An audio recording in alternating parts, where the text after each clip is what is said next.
404 قبل مسیح کی دہشت ناکی کے ذریعے جب ایتھنز کی شہنشاہیت کا خاتمہ ہوا تو اس کے حکمران 30 لوگوں نے سقراط کو حکم دیا کہ وہ کچھ غیر قانونی گرفتاریاں بروئے کار لائے، لیکن اس نے انکار کر دیا، اگرچہ وہ یہ جانتا تھا کہ اسے اس کی بھاری قیمت چکانا پڑے گی۔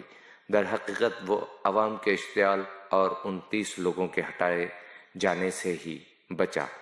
یہی اس آدمی کی جرت تھی، اس کے مقدمے اور موت میں یہی واقعہ اہم تھا۔ اس کے بارے میں خیال کیا جاتا ہے کہ وہ 24 گھنٹے سوچوں میں گم رہنے والا انسان تھا۔ عظیم ادیب ارسطو نے اپنے کھیل غبار میں اس کا مذاق بھی اڑایا جو 423 قبل مسیح میں لکھا گیا تھا۔ اس نے اسے آدھے خبطی کے طور پر پیش کیا تھا، جس کے پاس سوچوں کی آماجگاہ تو ہے اور وہ نوجوانوں کو بہت زیادہ خبط اور غیر توقیری تصورات سکھاتا ہے۔ اگرچہ ایتھنز کے شہریوں نے کھیل لکھنے والے کے خیالات کو بے حد سراہا، لیکن اس سے ان کے شاگردوں امیر اور غریب کی تعداد میں کوئی فرق نہ آیا۔ جو اس کے آس پاس جمع تھے ان میں سے نمایاں ترین ایسی بیعاد ذہین اور قنوتی افلاطون، زینوفون، نوجوان پیریکل، قصب، تھیبان فلسفی اور اقلیدس جو کہ عظیم ڈرامہ نویس شاگرد تھے جو اس کے پاؤں میں بیٹھا کرتے تھے۔ سقراط کسی باقاعدہ فلسفی مدرسے کا بانی نہ تھا۔ اسے شادی شدہ انسان سمجھنا بڑی حیران کن بات ہے، تاہم اس نے 2 مرتبہ شادی کی۔ پہلی شادی میریٹون سے جس سے اس کے 2 بیٹے تھے، بعد ازاں ژین تھیپی جس سے اس کا ایک اور لڑکا پیدا ہوا۔ تاہم اس کی شادی پراز تلخی تھی کیونکہ ایسے غیریت پسند فلسفی سے نباہ کرنا بے حد مشکل تھا جس کا کام ہی اجنبیوں سے گفتگو کرنے میں وقت گزارنا تھا۔ 399 قبل مسیح میں 70 سال کی عمر میں سقراط کے دشمن غالب آئے اور اس پر مقدمہ چلایا گیا اور اس پر بنیادی لحاظ سے 2 الزام لگائے گئے کہ وہ عوامی دیوتاؤں کی تحقیر کرتا ہے اور ان کے احکام کو نہیں مانتا، اور یہ کہ وہ شہر کے نوجوانوں کو بگاڑ رہا ہے۔ اس کے دفاع کے لیے ایتھنز کے عظیم مقرر لیسیا نے ایک تقریر لکھی اور اسے مشہور فلسفی کے سامنے پیش کیا، جس پر سقراط نے اس بات کا شکریہ ادا کیا لیکن اس کو اپنے دفاع میں استعمال کرنے سے انکار کر دیا اور پیشہ ورانہ دفاع کو فضول قرار دے دیا۔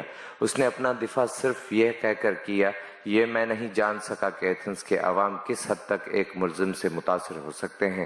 جہاں تک میرا تعلق ہے ان کو سنتے ہوئے میں نے اکثر اپنے آپ کو بھلا دیا ہے، چنانچہ یہ ممکن ہے کہ ان کے خیالات ایسے ہی ہوں جیسے انہوں نے ظاہر کیے ہیں، تاہم ان کی باتوں میں سچائی موجود نہیں ہے۔ اس نے استغاثہ کی شہادتوں پر ذرا برابر بھی گھبراہٹ ظاہر نہ کی۔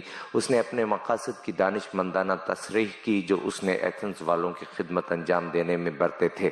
اس کی اپنی خواہش تھی کہ وہ ایتھنز والوں کو مسرت سے ہمکنار کرے، یہ اس کے فرض میں شامل تھا جسے دیوتا نے اس کے ذمہ لگایا تھا، اور اس نے ججوں سے کہا کہ دیوتاؤں کا اختیار میں تمہارے اختیارات سے زیادہ معتبر سمجھتا ہوں۔ اگرچہ اس میں کوئی شک نہیں ہے کہ اس کی تقریر نے عدالت کو برہم کر دیا، مگر بدترین صورتحال سامنے آ چکی تھی۔ اس نے ان سے کہا، اگر آپ کا خیال یہ ہے کہ میں سچائی کی تلاش کو ترک کر دوں تو میرا جواب یہ ہے کہ اے ایتھنز والوں، میری طرف سے شکریہ، مگر میں اللہ تعالیٰ کی تابعداری کروں گا جس نے بقول مجھے اس کام کے لیے بنسبت آپ کے چنا ہے، اور جب تک مجھ میں سانس اور قوت باقی ہے میں اس فلسفے سے کبھی بھی دستبردار نہ ہوگا۔ میں اس کی تبلیغ جاری رکھوں گا، خواہ میں کسی سے بھی ملوں۔ اس سے یہ کہوں گا کہ کیا تمہیں اپنی دولت اور شہرت سے دلی تعصف نہیں ہوتا کہ آپ نے عقل و دانش اور سچائی کی پرواہ نہیں کی ہے اور نہ ہی اپنی روحانی برتری کے لیے کچھ کیا ہے؟ میں نہیں جانتا کہ موت کیا ہے، ہو سکتا ہے یہ ایک اچھی شے ہو جسے میں ایک بری شے سمجھتا ہوں، اور نہ ہی میں اس سے خوفزدہ ہوں، مگر میں یہ جانتا ہوں کہ کسی کو اس کے فرائض سے روکنا ایک بری بات ہے، اور میں اس بات کو جانتا ہوں کہ جسے میں برا سمجھ رہا ہوں ہو سکتا ہے وہ ایک اچھی شے ثابت ہو۔ اس پر چھوٹی سی جماعت نے الزام لگایا، ایتھنز کے قوانین کے مطابق سقراط کے لیے یہ تجویز پیش کی گئی کہ اسے متبادلاً جرمانی سزا یا وطن بدر کر دیا جائے۔ اس نے ایسا ہی کیا۔ اس نے تجویز دی کہ اس کے ساتھ ویسا ہی سلوک کیا جائے جیسا کہ وہ ہے، اور جس میں عوام کا مفاد شامل ہو اور اس کے ساتھ اولمپک کھیلوں میں جیتنے والے کھلاڑی کی مانند سلوک کیا جائے۔ بالآخر اسے کہا گیا کہ وہ 100 مینا موجودہ 6 پاؤنڈ جرمانہ ادا کرے تاکہ اسے موت نہ دی جا سکے۔ اس کے دوستوں نے 30 مینا ادا کرنے کی حامی بھری، لیکن سقراط نے اسے انکار کر دیا۔ اب عدالت صحیح معنوں میں ناراض ہو گئی۔ سقراط نے ان عقل کے اندھوں کی بےعزتی کی تھی، اب مزید کسی حیل و حجت کے اس کو زہر پینے کی سزائے موت دی گئی، جو کہ ایتھنز کی سب سے بڑی سزا تھی۔ اس فلسفی نے اس سزا کو بخوشی قبول کر لیا، لیکن عدالت کی توہین جاری رکھی اور کہا اب میرا وقت جانے کا آ گیا ہے تاکہ تم لوگ زندہ رہو، مگر ہم میں سے کون اچھی حالت کی جانب سفر کر رہا ہے ما سوائے خدا کے، ہر ایک کے علم میں نہیں ہے۔ قومی میلوں کی وجہ سے سزا کو 3 ہفتوں تک ملتوی کر دیا گیا اور اسے جیل میں ڈال دیا گیا اور زنجیروں سے جکڑ دیا گیا، مگر اس نے دوستوں سے ملاقات جاری رکھی اور ان سے پرسکون لہجے میں گفتگو کرتا رہا۔ کراتو جو کہ اس کا سب سے زیادہ وفادار شاگرد تھا اور جو اس کے مقدمے میں موجود تھا اور جس نے مجوزہ جرمانہ ادا کرنے کی پیشکش کی تھی، سقراط کے پاس جیل میں آیا اور اسے بتایا کہ اس نے اس کے بچاؤ کا بندوبست کر لیا ہے۔ سقراط نے اس پیشکش کو ٹھکرا دیا۔ اس کو ایک قانونی عدالت نے سزائے موت دی تھی اور اپنے ملک کے قانون کی پابندی لازمی تھی۔ افلاطون اور فلیدو کے مطابق اس کے دوست آخری روز اس سے ملنے کے لیے آئے۔ انہوں نے اسے جیل میں اپنے چھوٹے بیٹے اور اہلیہ ژین تھیپی سے لپٹا ہوا پایا۔ ژین تھیپی اور تھی، اس نے کہا سقراط تمہارے دوست تم سے آخری مرتبہ بات کرنا چاہتے ہیں اور تمہیں ان سے بات کرنی چاہیے۔ اس نے کراتو کی جانب دیکھا اور کہا کہ ان میں سے کوئی اسے گھر لے جائے۔ جب اس کی بیوی کو لے جایا گیا تو سزا یافتہ بستر پر اٹھ بیٹھا اور اپنی ٹانگ کو دبایا جس میں زنجیر پڑی ہوئی تھی، اور پرسکون انداز میں مسرت اور تکلیف کے درمیان موازنہ کرنے لگا۔